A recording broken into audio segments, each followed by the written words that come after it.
En primer lugar, hay que colocar una cosa bien clara en la cabeza. La iglesia no salva.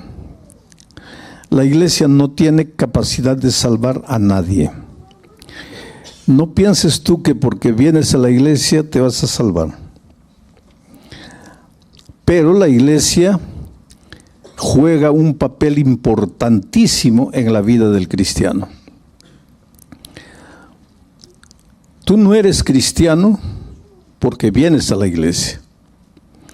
Pero por favor, no digas que eres cristiano si no estás en la iglesia. La iglesia, de acuerdo a las enseñanzas de Jesucristo, Cristo es la cabeza y la iglesia es el cuerpo. Otra figura que Jesús usa en la Biblia para referirse a la iglesia es que Él es el esposo, Jesús es el esposo, la iglesia es la esposa. O sea, Jesús respeta mucho su iglesia. Él se considera la cabeza y considera a la iglesia su cuerpo.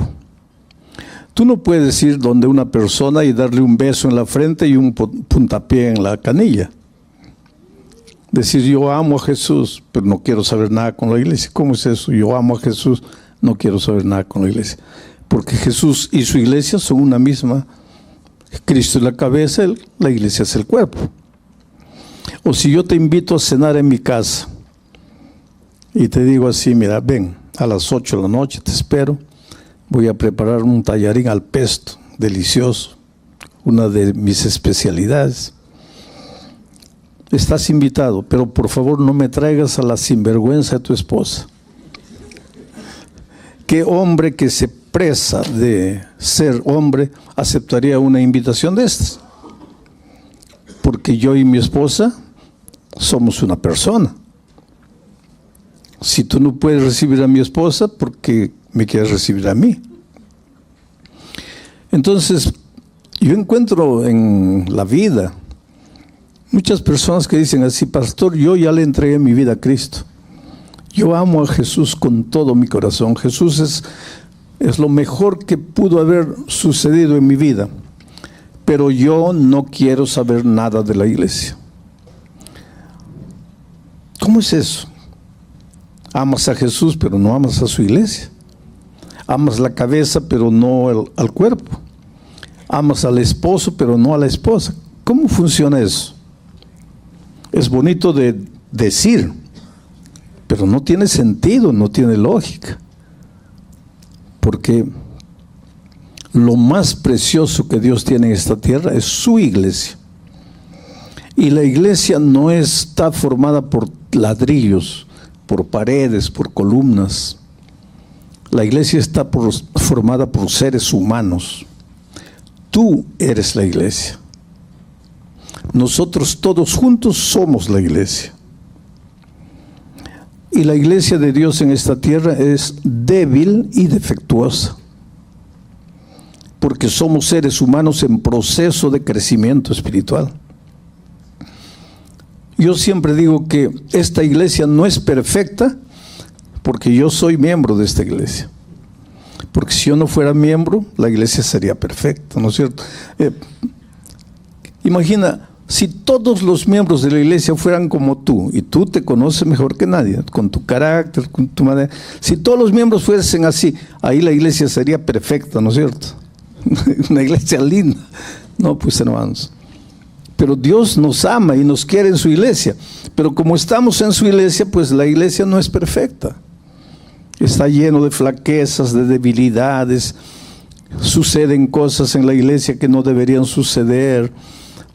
A veces nos frustramos. A veces alguien dentro de la iglesia te mira mal. O alguien chismea de ti. O alguien no te saluda. O alguien no te cae bien. Hay muchos hermanos que dicen, mira, yo a ese no lo trago. Somos una iglesia humana. Pero por el hecho de ser una iglesia humana en proceso de perfección, no dejamos de ser la iglesia de Dios. Y te digo una cosa.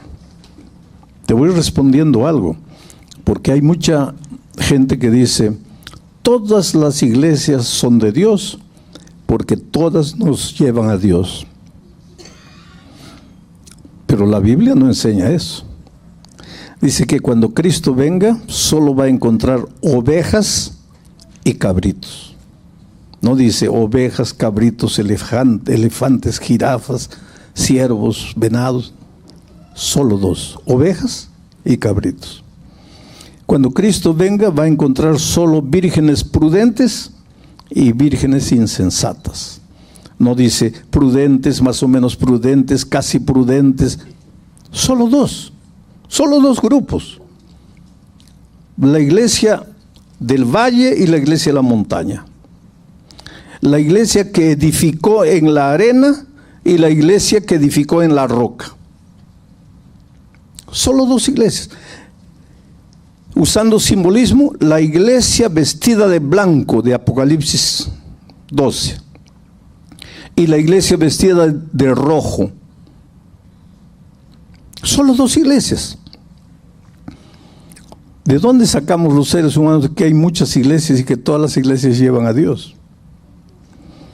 Ahora, alguno de ustedes está esperando que yo diga que la iglesia de Dios es la iglesia adventista del séptimo día. Ahí no voy a decir eso.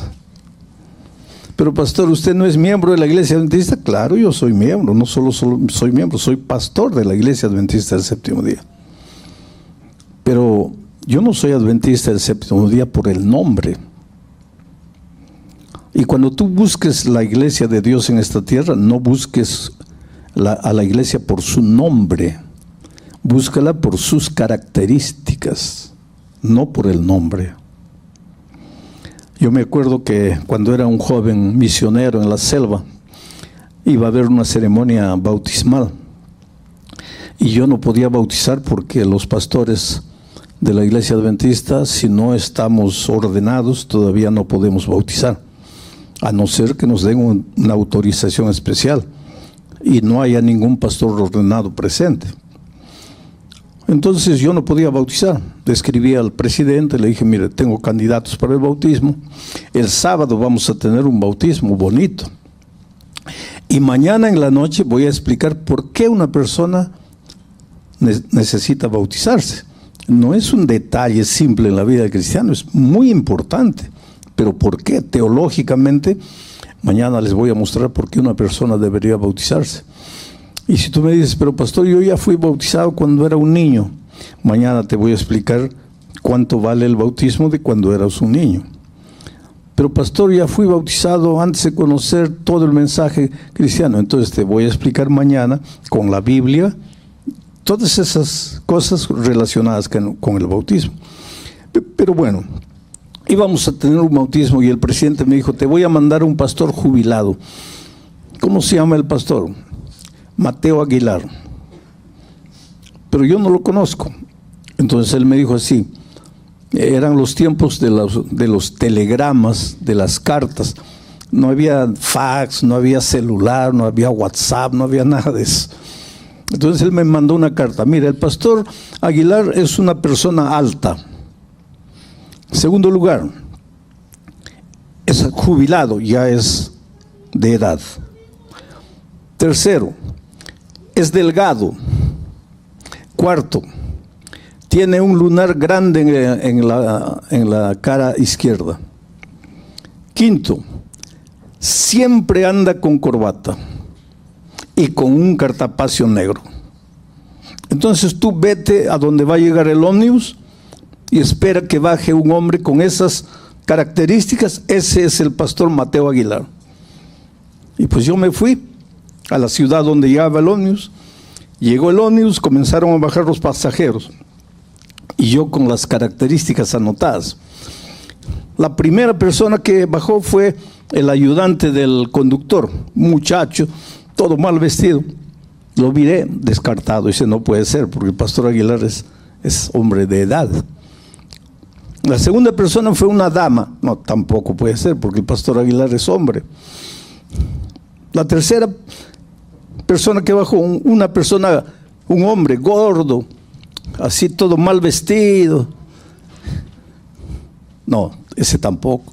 Y pues fui confiriendo todas las características hasta que bajó un hombre alto, terno, corbata, cartapacio negro, un lunar aquí.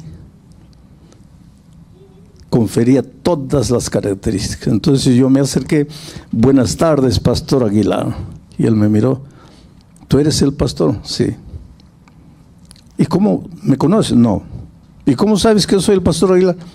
Tengo las características. Entonces, si tú me preguntas, soy pastor, ¿cómo puedo saber cuál es la verdadera iglesia? Características. Características. Ese no es mi tema esta noche, pero ese es un tema interesante de estudiar. Y deberías estudiar ese tema para conocer cuáles son las características bíblicas de la verdadera iglesia de Dios, porque Dios sin duda tiene una iglesia en nuestros días, en nuestro tiempo. Yo voy a hablar más bien de la naturaleza de la iglesia. Y ahora sí, con este preámbulo todo, entremos a la lectura del texto. Aquí Pablo está hablando de la iglesia de Dios. Dice, finalmente, sed todos, ¿todos quiénes? Todos los miembros de la iglesia, de un mismo sentir. Aquí comienzan los problemas y las dificultades. Todos los hermanos miembros de la iglesia debemos ser de un mismo sentir. Debemos ser unidos, pero no uniformados. Ser uniformado es una cosa, ser unido es otra cosa. ¿Y por qué debemos ser de un mismo sentir? Porque los verdaderos cristianos no nos guiamos por la emoción. Nuestro sentimiento tiene un fundamento racional, que es la palabra de Dios. Y si la palabra de Dios es única, entonces el sentimiento de todos tiene que ser el mismo sentimiento. Es interesante. El lunes yo me desperté de mañana. A las 6 de la mañana miré el celular lleno de mensajes y me asusté. Más de 100 mensajes en una noche, porque yo me acosté a las 11 de la noche y a las 6 de la mañana mi celular y abrí. Sara, no mi esposa que está sentada viva ahí, gracias a Dios. Sara, mi hermana, decía, Sara ha muerto. Así, mensaje corto, Sara ha muerto. Pero era imposible, porque este domingo en Perú, donde mi familia, mis hermanos viven, se celebró el Día de la Madre. Y ella a mediodía se reunió con las otras hermanas carnales, con los hijos, la familia, comieron, almorzaron, se rieron, se tomaron fotografía, y a las 7 de la noche ella estaba muerta. Cuando una persona está enferma, nos preparamos, ¿no? Psicológicamente, emocionalmente, nos vamos preparando. Pero cuando alguien está sonriendo, comiendo, feliz, y 5 horas después está muerto, es un choque para todos. Y mis hermanos, pues yo soy el pastor de la familia, ¿no?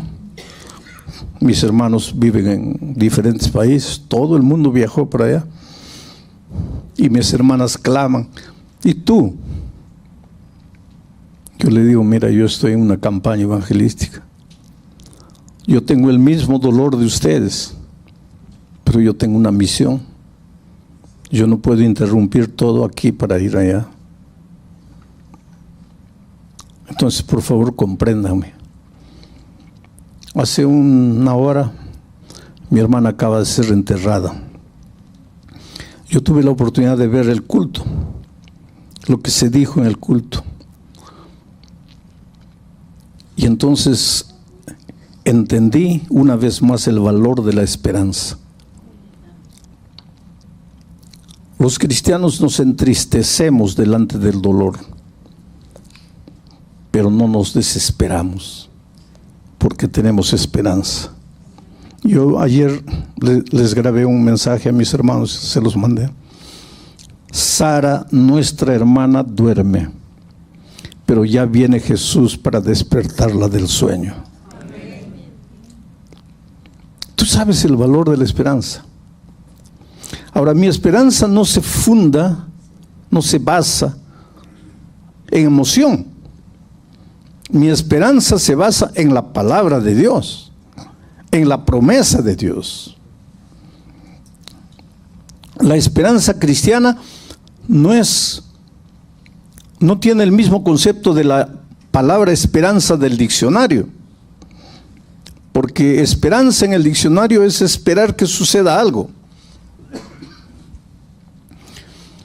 Pero esperanza en el sentido teológico es la convicción de que lo que Dios ha dicho se va a cumplir. No es esperanza, no es ojalá que se cumpla.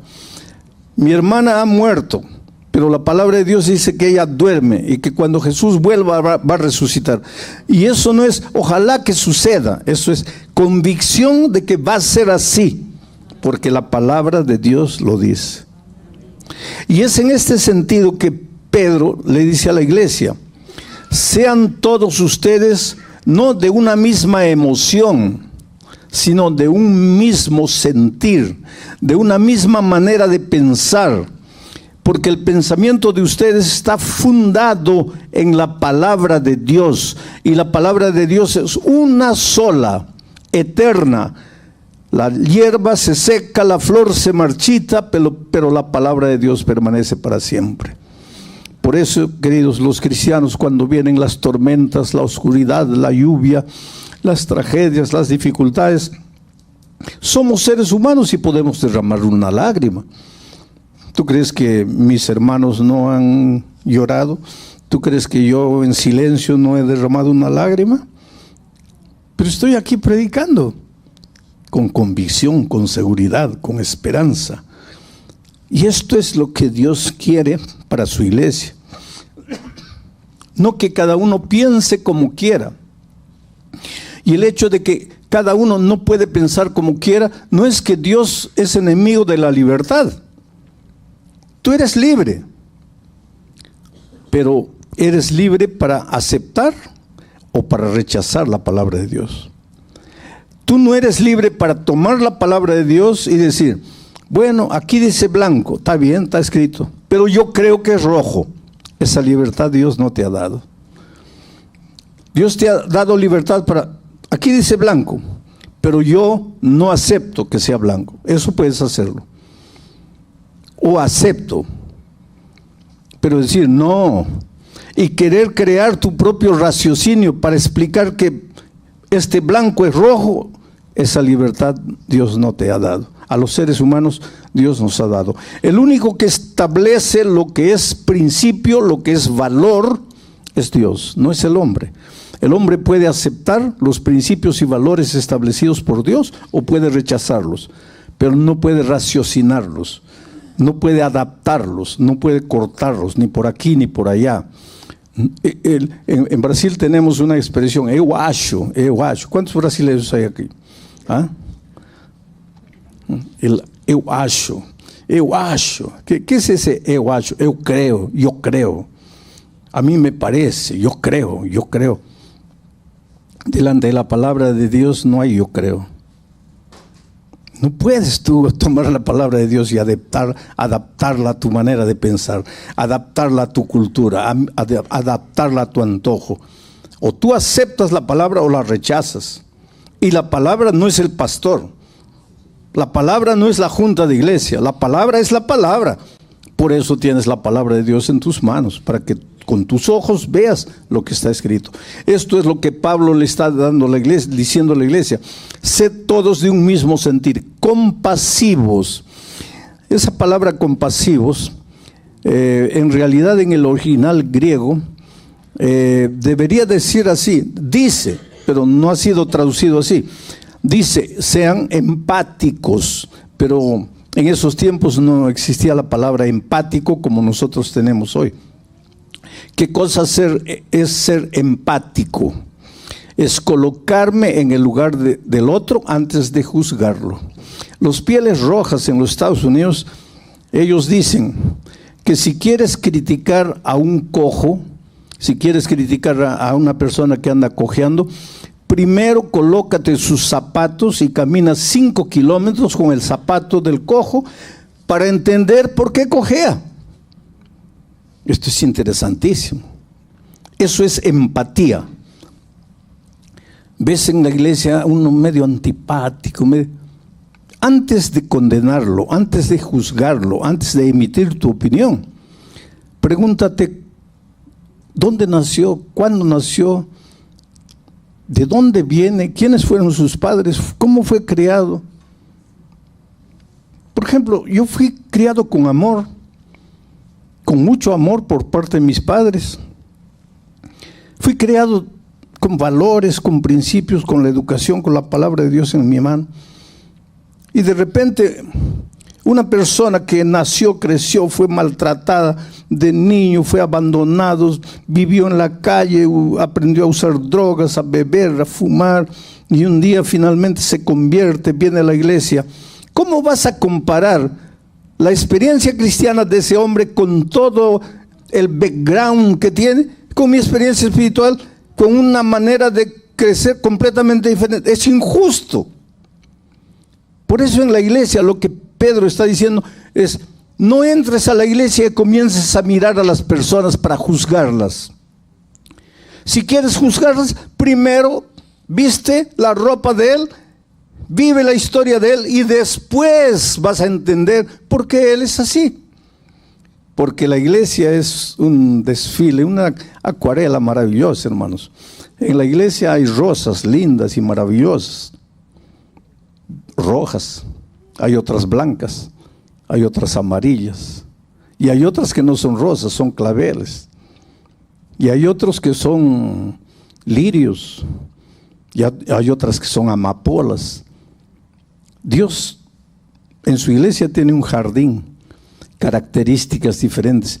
Está el hermano hablador, habla hasta por los codos. Está el hermano que nunca habla.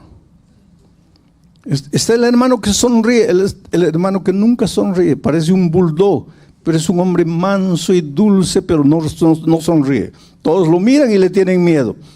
Pero es que Dios caracteriza, por eso la iglesia no puede ser uniformada. Pero el hecho que no seamos todos iguales no quiere decir que no tengamos un mismo sentir. Podemos vivir en unidad, con un mismo sentimiento. ¿Por qué? Porque nuestro sentimiento no es emoción, está fundamentado en la palabra de Dios, que es única, eterna y que no cambia nunca. Finalmente, sed todos de un mismo sentir, compasivos, amándoos fraternalmente. Ese amándoos es clave, porque viene la palabra amor. Y nosotros los seres humanos, a veces con nuestra manera de pensar, no entendemos los conceptos divinos. Juan dice que Dios es amor. Para que tú entiendas lo que significa Dios es amor, te voy a hacer pensar de esta manera. Voy a hacer una ilustración medio hereje. ¿De qué está hecho este micrófono? De metal. ¿De qué está hecho mi traje? De tela. ¿De qué está hecho mi zapato? De cuero. ¿De qué está hecho este púlpito? De acrílico. ¿De qué está hecho esta Biblia? De papel. Y ahora viene la pregunta tonta. ¿Y de qué está hecho Dios? No, Dios no está hecho. Dios es Dios. Pero para entender, ¿y si estuviera hecho, de qué estaría hecho? ¿Cuál sería la materia prima de él? Amor. Eso es lo que Juan dice cuando dice Dios es amor. Entonces, el amor existe porque Dios es amor. Entonces, cuando Pedro te dice, en la iglesia debes amar al otro, aunque no te caiga simpático, aunque no se adapte a tu manera de pensar o de ser. Ustedes todos deben amarse. Pedro dice eso entendiendo que tú has aceptado a Dios en tu corazón, Y si has aceptado a Dios en tu corazón, has aceptado el amor. Y ahora no vas a predicar el amor, vas a vivir el amor. El amor no se declara en una poesía ni en un himno. El amor se vive. Pero solo es posible vivir el amor cuando Dios vive en ti, porque Dios es amor. En otras palabras, Pedro está pensando en una iglesia espiritual, en una iglesia que ha nacido de nuevo, en una iglesia que es capaz de mirar a su hermano y compadecerse de su hermano, de sentir empatía por él, de colocarse en el lugar de él antes de juzgarlo. Y sigue diciendo Pedro, no devuelvas mal por mal. Si alguien no te saluda, salúdalo tú. No devuelvas mal por mal, ni maldición por maldición, sino por el contrario, bendiciendo, sabiendo que fuiste llamado para que heredaseis bendición. Esta parte la leemos y a veces no la entendemos. Tú fuiste llamado para heredar bendición. Desde el vientre de tu madre, Dios te llamó para heredar bendición. ¿Qué es bendición? Son lluvias maravillosas de gracia que te hacen feliz y próspero en esta vida. Bendición abarca la vida espiritual, la vida familiar, la vida profesional, la vida personal, la vida en cualquier aspecto. Dios quiere que seas un hombre, una mujer bendito, que todo lo que tus manos toquen prospere, que cuando tú inicias una carrera profesional llegues al fin, que envejezcas feliz, con paz en tu corazón, que ya viejo y cansado veas a tus hijos prosperando, creciendo, tengas la alegría de ver a tus nietos, y que cuando la muerte te alcance, que es el sueño y el descanso que todos dormiremos hasta la venida de Cristo, tú duermas en paz, porque has sido bendecido. Tú has sido llamado por Dios para eso. Ahora me vas a decir, pero pastor, ¿por qué eso no es una realidad en mi vida? Está bonito ahí, he sido llamado para una vida de bendición, pero ¿dónde está la bendición? Es que si la bendición no ha llegado a tu vida, es tal vez porque todavía no has entregado tu corazón a Jesús. Tal vez hasta te has unido a la iglesia, pero no le has entregado el control de tu vida a Dios. Por eso es que en la iglesia te incomoda la actitud de las otras personas. Por eso es que cuando entras a la iglesia te sientes medio mal. Por eso es que muchas veces entra a tu cabeza la idea, bueno, yo acepto a Jesús, pero la iglesia no. ¿Por qué? Porque hay gente orgullosa, porque hay gente mentirosa, porque hay gente soberbia. Mi padre una vez, yo le dije, papá, ¿tú conoces la palabra de Dios? Mi madre conoce hace años, nosotros hemos crecido en la iglesia. Y él me dice, mire, el otro día yo vi a un hermano que estaba predicando en la iglesia y lo vi con la Biblia en la mano en un bar bebiendo cerveza. Para ser hipócrita, sí, yo no quiero. Ese no es argumento, querido. Y hay mucha gente que dice, no, porque yo lo vi a él haciendo algo indebido. Así que ese es argumento para que tú no pertenezcas a la iglesia de Dios, para que tú no formes parte del pueblo de Dios. No puede ser. Yo siempre uso una figura interesante. En los tiempos antes del diluvio, Dios quería salvar a sus hijos. La gente estaba perdida, no quería saber nada de Dios, pero Dios quería salvar a sus hijos. Y Dios llamó a Noé y le dijo, mira Noé, voy a destruir el mundo con un diluvio. Hasta ese día nunca había caído una gota de agua del cielo. No existía lluvia. Y me vas a decir, ¿y cómo se irrigaba la tierra? Se irrigaba con un vapor que salía de la tierra, pero no caía agua del cielo. Entonces cuando Noé salió a predicar diciendo, Dios va a castigar este mundo con un diluvio, todo el mundo pensaba, Noé, estás loco. Va a llover, estás loco. Nunca ha caído una gota del cielo. ¿Cómo es que va a caer agua del cielo? Estás loco. Y eso nos enseña que el mensaje que tenemos que predicar en este mundo a veces parece un mensaje loco. ¿Cómo loco? Todo el mundo trabaja de lunes a sábado. El domingo descansa. Y tu mensaje es loco, porque tú dices, el sábado hay que descansar porque Dios dice. Estás loco. ¿Cómo estás loco? Pero tú sabes que no estás loco, porque es la palabra de Dios que llegó a ti. Y Noé sabía que no estaba loco porque Dios le dijo, va a caer un diluvio. Y el diluvio llegó. Solo que Dios le dio una orden a Noé. Todos los que entren al arca se van a salvar, porque cuando el diluvio caiga y las aguas suben, los que están dentro del arca estarán salvos. Y él predicó, y él enseñó, y mucha gente simpatizó con Noé, y mucha gente le dio dinero, le ayudó a construir el arca, pero como no creían que iba a llegar el diluvio, no entraron al arca. Solo entró Noé, su esposa, sus hijos y sus nueras, y las puertas se cerraron. Solo que al arca entraron también los animales. Tú conoces la historia, no te voy a explicar detalles. Imagínate la cantidad de animales que había dentro del arca. Ahora imagínate el olor del arca, dentro del arca, porque no había un sistema de desagüe. No existía nada. ¿A dónde iba el olor de tanto animal dentro del arca? ¿Tú podrías soportar cuánto tiempo respirando dentro del arca? Era una cosa nauseabunda, era una cosa asquerosa, era una cosa horripilante, pero era el único lugar donde los hijos de Dios que creyeron en su palabra se salvarían, trayendo la idea para nuestros días. Este es el arca. La destrucción va a llegar, queridos. Este es el arca.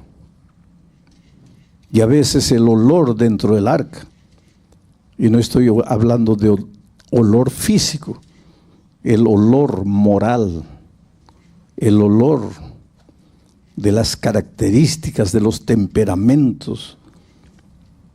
Sin embargo, este es el arca. Tienes que entrar. Tienes que aprender a convivir con los hermanos dentro de la iglesia, con las diferencias. Tú mira al Señor Jesucristo y camina y sigue a Jesús. Que te dicen, que no te dicen, que te saludan, que no, tú a Jesús y sigue caminando. Y como Jesús dice que Él es la cabeza y este es su cuerpo, tú tienes que estar aquí en el cuerpo, formando parte del cuerpo, aunque los hombres hagan lo que hagan. Muy bien. Ahora miren cómo termina este versículo 9. Tú has sido llamado para la bendición, pero para que la bendición sea una realidad en tu vida, pues tienes que aprender a convivir con los hermanos en un mismo sentir, compasivo, amándose fraternalmente, etcétera, etcétera. Ahora miren el versículo 10 cómo empieza. Porque el que quiere amar la vida y ver días buenos, la bendición, refrene su lengua del mal, apártese del mal, haga el bien, busque la paz y sígala. Aquí hay mucho para reflexionar. Refrena tu lengua del mal. No hables, no chismees, no digas lo que imaginas. Y si escuchas algo, que muera en ti. ¿Por qué pasas por el otro? Tú has escuchado o has visto alguna vez esa ilustración. Si yo vengo aquí a la señora y le digo en el oído, y después tú le pasas mi mensaje a ella en el oído, y tú en el oído, todavía en el oído, y yo te digo, el cielo está azul y esplendoroso. Dile a ella. Ahí tú le dices a ella, el cielo. Y ella, y cuando llega allá, no es nada de lo que yo le dije a ella, porque allá llegó todo distorsionado. El chisme es así. Entonces refrena tu lengua. No, has escuchado. ¿Qué has escuchado? Tú quieres bendición, tú has sido llamado para hacer una bendición en la tierra, para ser un hombre, una mujer bendecido. Pero si quieres que eso sea una realidad, aprende a controlar tu lengua. Que tus labios no hablen mentira, no hablen engaño. Apártate del mal, haz el bien, busca la paz y síguela. ¿Por qué tienes que estar peleando? ¿Por qué tienes que estar discutiendo? Nadie pierde por callar la boca. Reflexiona. Pero todo eso viene de Dios. Si tú no le abres el corazón a Dios, si tú no permites que Jesús viva en tu vida, estas características nunca van a ser realidad en tu vida. Y como consecuencia, la bendición va a ser un sueño, una ilusión, pero no una realidad que la puedes vivir. Y finalmente, miren la última parte. Porque, versículo 12, porque los ojos del Señor están sobre los justos. ¿A quién cuida el Señor? A los justos. ¿Y quién es justo? No el que nunca peca. Porque Salomón dice, 7 veces cae el justo. Salomón no dice 7 veces cae el pecador. Dice cae el justo. Y ahora más me hace preguntar, ¿quiere decir que los justos también caen? Claro. Hasta la medida de Cristo vamos a cargar lo que expliqué anoche, la naturaleza pecaminosa. Y mientras carguemos la naturaleza pecaminosa, estamos sujetos a caer en cualquier momento. Nuestra única seguridad es Cristo. Pero los ojos de Jehová están sobre los justos. Te protegen, te vigilan, te defienden. Los ojos de Jehová están sobre los justos. Pero el rostro del Señor está contra aquellos que hacen el mal. Ahora, esta frase necesita ser explicada. Los ojos del Señor están contra los que hacen el mal. En la Biblia, especialmente en la literatura judía, y Pedro era un judío, y se deja influenciar por esa cultura judía. En la literatura judía existe lo que se llama la literatura atributiva. ¿Qué significa eso? Que Dios, por el hecho de ser Dios, se le atribuye todo a Él, aunque Él no sea el originador de las cosas. Pero como Él es Dios, finalmente en la literatura hebrea se le atribuye todo a Dios. Como cuando dice, y Dios endureció el corazón de Faraón. No, Dios no endureció el corazón de Faraón. Pero es un estilo de la literatura hebraica para referirse al hecho de que Faraón endureció su corazón. Pero como Dios es Dios, finalmente la literatura responsabiliza a Dios. Aquí se le atribuye a Dios el mal de los pecadores. Pero Dios no les hace mal, ni a los pecadores, ni a los justos. Dios es fuente de bendición, Dios es fuente de amor. Pero aquí está Dios, y aquí está el territorio de la bendición. Tú quieres ser un hombre bendito, no te salgas del territorio de la bendición. No sueltes la mano de Jesús. Pero si tú sueltas la mano de Jesús y te vienes para aquí, tú te introduces solo al territorio de la muerte, al territorio de la maldición. No es que Dios te maldice. Tú voluntariamente escoges la maldición, escoges la muerte. En la literatura hebrea se da a entender, es Dios que te está maldiciendo, pero esa no es la realidad. Es un estilo de literatura atributiva que le atribuye a Dios todo finalmente. Pero esta maldición la escogí yo. En ese sentido, la muerte no es el castigo de Dios. La muerte es una opción humana. Yo escojo el terreno de la maldición. Yo escojo el terreno de la muerte. Hermanos, Dios es vida. ¿Y qué cosa es la vida? La ausencia de muerte. Y si Dios es vida, en Él no hay muerte. Y si en Él no hay muerte, ¿cómo te va a dar la muerte? Él no te da la muerte. La muerte es una opción tuya. Tú escoges al separarte de la vida que es Dios. Y te voy a decir algo más que te puede asustar. Dios es amor y Dios es misericordia. Y hay mucha gente que malentiende la misericordia divina. Porque últimamente escucho a mucha gente decir, Dios es amor, Dios es misericordia, y todo el mundo se va a salvar. No importa que viva como viva, que haga lo que haga, se va a salvar, porque Dios, siendo amor y misericordia, no va a matar a nadie. Y efectivamente Dios no va a matar a nadie, porque la muerte no viene de Dios. La muerte es una opción que tú escoges. Pero ¿qué pasa? Voy a hacer la ilustración. Aquí está el pecado. Y el pecado es muerte. ¿Por qué el pecado es muerte? Porque el pecado es alejamiento de Dios, alejamiento de la vida. Y si te alejas de la vida, entraste a la muerte. Aquí está el pecado. Cuando Cristo venga, Él viene para destruir el pecado. Del pecado no va a quedar ni raíz ni rama. ¿Por qué? Porque el pecado es lo más repulsivo a los ojos de Dios. ¿Y por qué? Porque el pecado te destruye, te anula, te hace sufrir, te trae dolor, te trae enfermedad. Dios te ama. Dios no puede aceptar el pecado bajo ninguna hipótesis, porque el pecado te hace padecer en este mundo de miseria.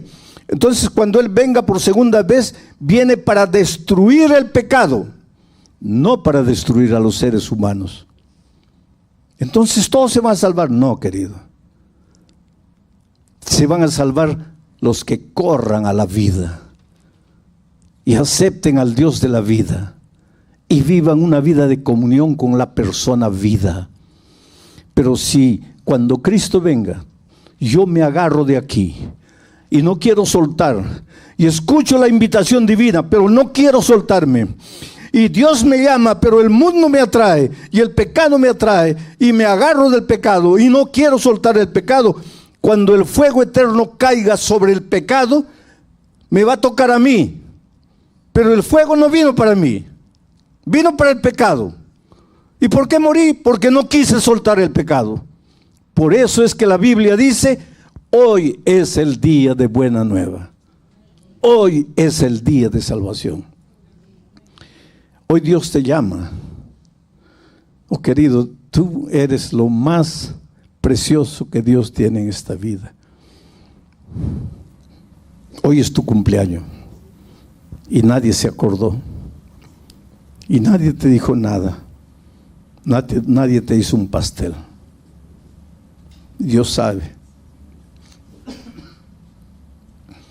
Hoy tuviste un malentendido con alguien. Estás aquí, pero tu corazón está triste. Hoy recibiste una llamada telefónica de un lugar distante con una mala noticia. Inclusive pensaste en no venir. Estás tan arrasado. Dios te conoce. Dios sabe. Tú eres como un pajarito en las manos de Dios. Un pajarito herido. Y Dios te toma y te atrae a su corazón. Si tú aceptas el amor de Jesús y te dejas amar por Jesús, tú vas a sentir el palpitar, el latido del corazón de Jesús. ¿Cómo te ama? Fuiste llamado para hacer una bendición. Dios quiere que vivas una vida buena, que seas feliz, realizado. Vas a encontrar dificultades en la vida, pero Dios te va a ayudar a vencer. Pero para eso tienes que entregarle el corazón a Jesús. Tienes que rendirte a Él. Tienes que consagrarte a Él. Toda la semana he hecho invitaciones. Estas invitaciones las hago en todos los países del mundo. Hace algún tiempo atrás yo estaba en Estados Unidos.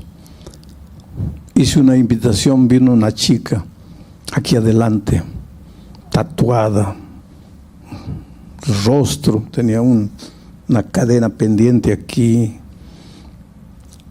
cuerpo, brazos. olía a alcohol, a droga.